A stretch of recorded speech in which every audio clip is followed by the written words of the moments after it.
Birmingham Junior Conservatoire Wind Orchestra.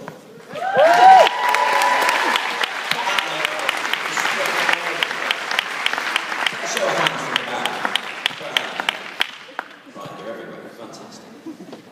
Really enjoyed your performance. Did you enjoy playing it? Yeah. Is this the first time you played on this stage? Not being from Birmingham. It's mine, yeah.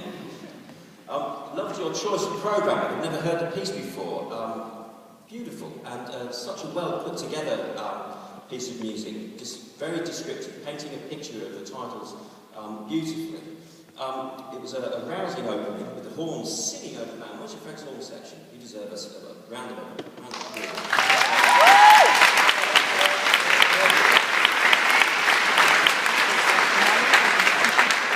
But of course, not to be outdone, the beautiful tone of the principal clarinet player. Where are you?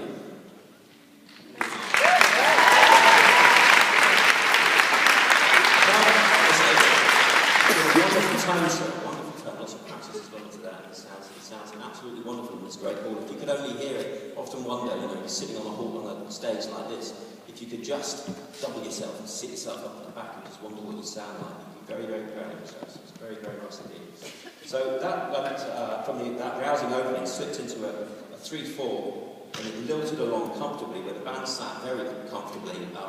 You sounded very well rehearsed. I don't want to sound that in a derogatory way, not over rehearsed. It sounded very, very comfortable and tight, which is exactly what you want, with good, crisp articulation and dotted rhythms as well. You picked them out beautifully. Again, as a section, not as individuals. I was looking at the score and there was dotted rhythms in compound time, covering half the score, and I could clearly hear those dotted rhythms being picked out, and that shows very good work in the practice room, so well done there. And then the band got into its stride with each section blending very well and interacting with each other. And again, lovely French horn playing to a wonderful opening, ending to the opening movement. And then we had the second movement, The Winter's Tale. The flute and clarinet ensemble was very, very nice in there. Very sweet, very rounded tone, and absolutely no blip of intonation problems either. Again, you know, like I say, an ensemble band that can play in tune, will just sail straight through to the backwards. Beautiful tone as well, because your tones match each other very well. And then that was followed by another nice oboe player that let her figure out, very well controlled, and that was a very tough dynamic. You know, you really fizzled away down there, just niente, went away to nothing. And it was very well controlled. And again, picking out solos, followed by a very polished flute solo towards the end of that movement. Flautist? Go on, take a bow. I loved it. Wonderful.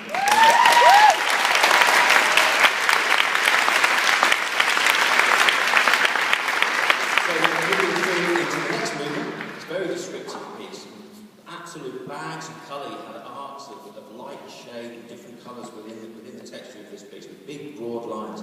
And I've been talking about it all day, about good, strong phrasing with good dynamic and breath control to be able to get to the end of the phrase without any unwaveringness of pitch or tone, or actually no breaking off or what have you. And so again, that just sounded really crisp. I've written clearly well rehearsed, but you know, the work's been done, so all credit to you. And so that went into that big 3/2 section there, where this is where I was picking up those big broad lines, big phrases, almost a page long. You know, you sparkled, really sparkled. That's what I've written here. So you sparkled through to what I've put like a Caesar-like fanfare. You know, you can just imagine Caesar coming into his palace and the fanfare calling him in. Just you caught the style of the piece beautifully.